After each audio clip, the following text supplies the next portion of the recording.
Good morning to all of you and welcome to your channel GK facts में। दोस्तों आज की date है 2 सितंबर और जानेंगे 2 सितंबर से द हिंदू की वोकेबलरी जो कि ऑल कॉम्पिटिटिव एग्जाम के लिए इंपॉर्टेंट है।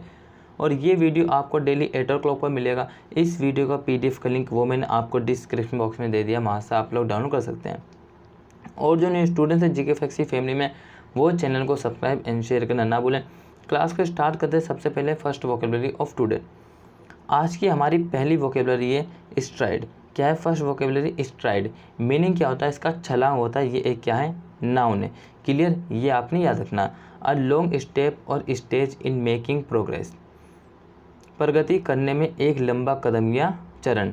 फॉर एग्जाम्पल देखिए, अगर आपको मान लीजिए 1 प्लेस से 2 प्लेस जाना और उसकी डिस्टेंस जो है ज़्यादा है, ठीक है। मान लीजिए बीच में जैसे कि पानी है, कभी कभार आपने जैसे कि बरसात में भी देखा होगा और कुछ ऐसी छोटी मोटे से जगह देखी होगी, छोटे गड्ढे होते हैं जहाँ पर हम पैर नहीं रख सकते।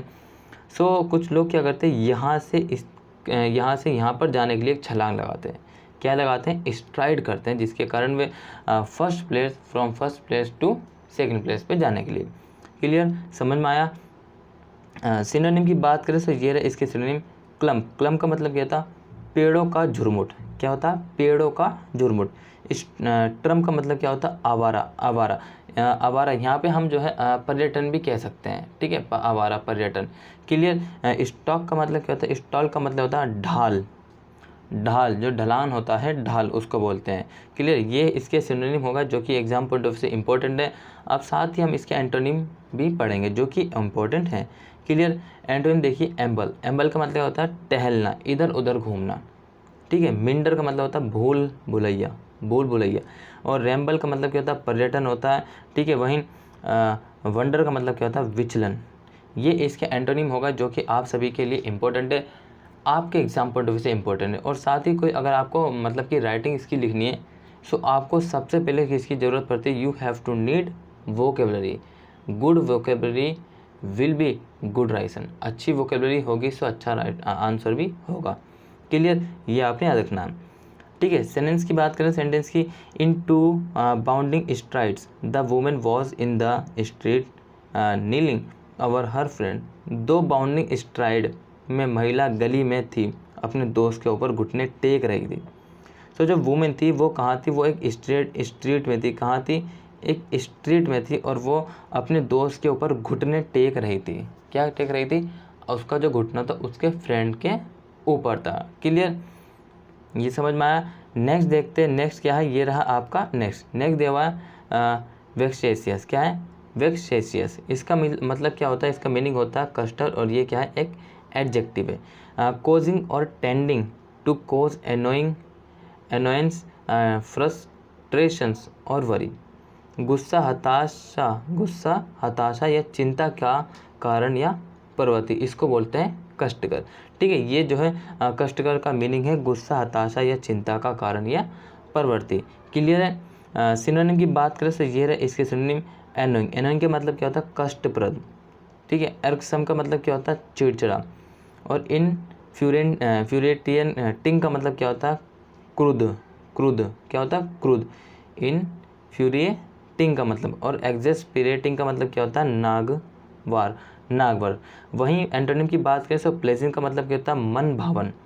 सूथिंग का मतलब क्या होता है? सुखदायक होता है। और एडिंग का मतलब होता है सहायता। और असिस्टिंग का मतलब भी क्या होता है? की सहायता। और एक हेल्प लिखे उसका मतलब भी क्या होता है? सहायक होता है, ठीक है। ये भी इसको आपने याद रखना। सो एंटोनिम और सिनोनिम हमने जो है इसके कष्टकर जो कि वेक्सेशियस का मीनिंग है, इसके सिनोनिम और एंटोनिम दोनों को डिस्कस कर लिया है। क्लियर? ये आपको समझ में आया? अब चलिए how to use in sentence. Sentence में कैसे यूज़ किया जाता है ये हम देख लेते हैं। This vexatious problems was resolve in completely by civil war and session.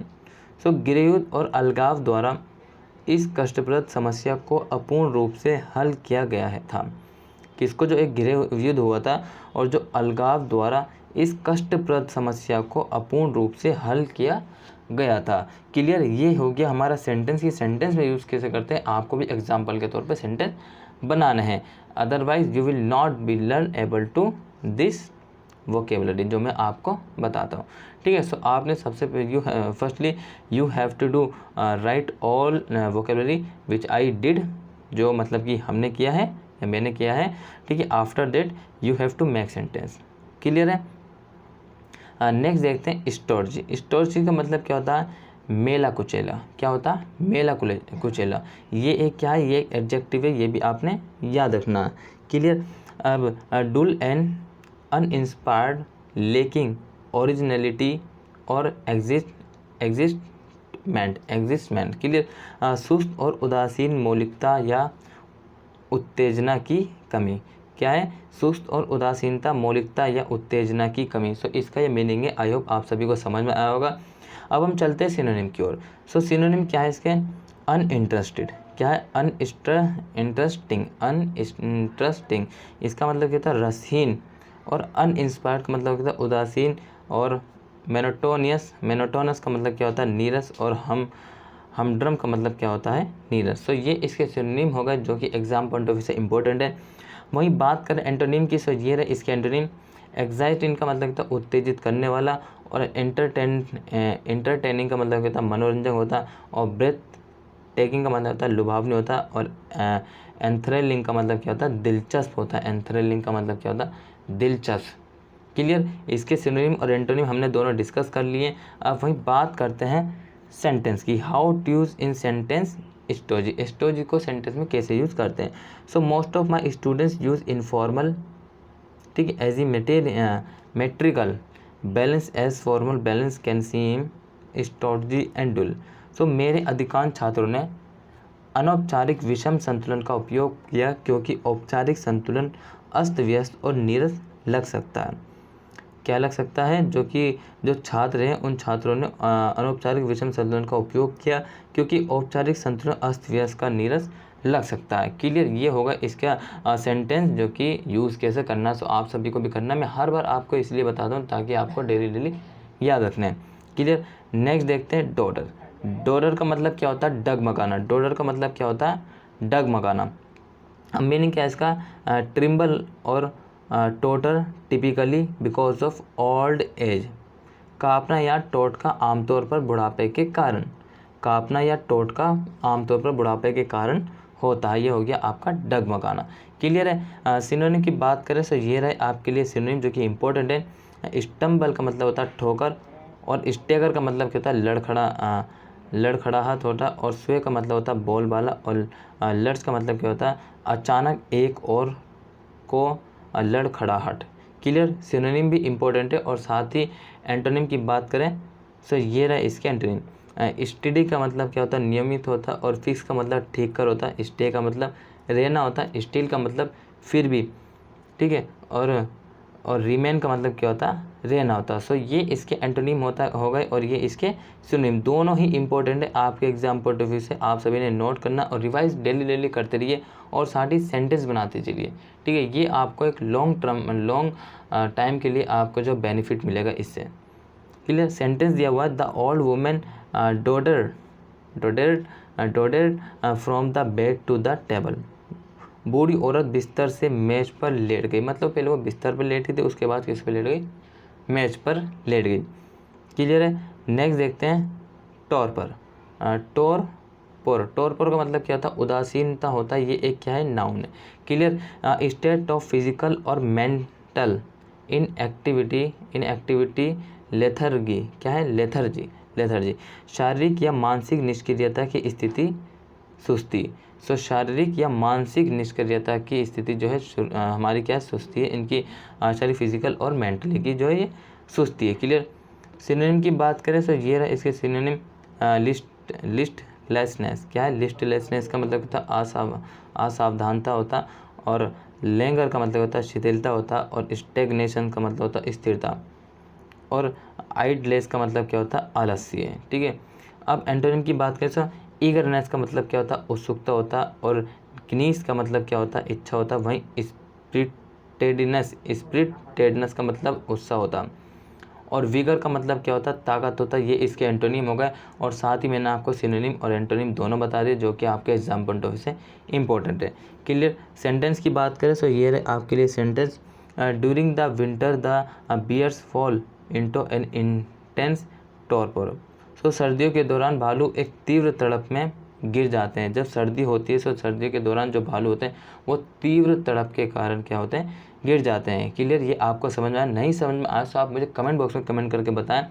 ठीक है, जीके फैक्ट्स की ओर से आपके सभी कमेंटों को देखा जाएगा। और आज जिस किसी ने भी 5 बजे वाली वीडियो नहीं देखी वो आप ज़रूर देखिए, और साथ ही वोकेब और जो करंट अफेयर की 2 क्लासें डलती हैं आपके लिए, वो भी इंपॉर्टेंट है। क्लियर, एग्जामिनर आपके लिए से कहीं से भी क्वेश्चन पूछ सकता है। ठीक है, नेक्स्ट देखते हैं। नेक्स्ट ये रहा आपका कन्फेबुलेट। क्या है कन्फेबुलेट? इसका मतलब क्या होता है, बातचीत करना, 2 व्यक्तियों के बीच जो बातचीत होती है। ठीक है, ये एक क्या वर्ब है, टू टॉक इनफॉर्मली। जो इनफॉर्मली बात होती है मतलब कि दूसरों को ना बताना चाहें। अभी मैं इसके सिनोनिम बताऊंगा तो वो आपको समझ में आ जाएगी। इसका मतलब अनौपचारिक रूप से बात करना, अनौपचारिक, इनफॉर्मली। ठीक है, सिनोनिम की बात करें तो ये रहे इसके सिनोनिम, चिट चैट मतलब कि गपशप करना। मान लीजिए 2 व्यक्ति और वो एक दूसरे के कानों में क्या है, खुसुर फुसुर करना, उसको बोलते हैं गपशप। साथ ही गॉसिप, जो उसका मतलब भी गॉसिप का मतलब गपशप होता है जो 2 लोग करते हैं दूसरे को थर्ड पर्सन को आवाज़ ना जाए।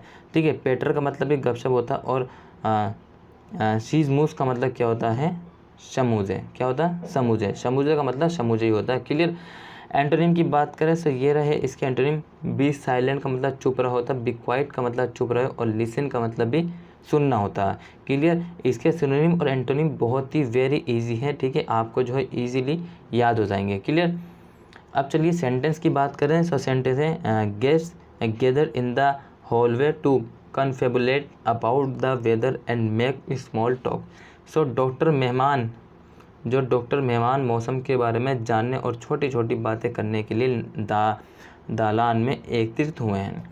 क्लियर, देखिए ये हो गया इसका सेंटेंस जो कि इम्पोर्टेंट है। क्लियर, अब चलिए बात कर, आज के लिए इतने। अगर आपको क्लास अच्छी लगी तो प्लीज़ कमेंट बॉक्स में कमेंट करके ज़रूर बताना। ठीक है, और जो न्यू स्टूडेंट्स हैं जीके फैक्ट्स की फैमिली में, वो चैनल को सब्सक्राइब एंड शेयर करना ना भूलें। Thank you for watching this video. Till then take care, all the best, have a nice day.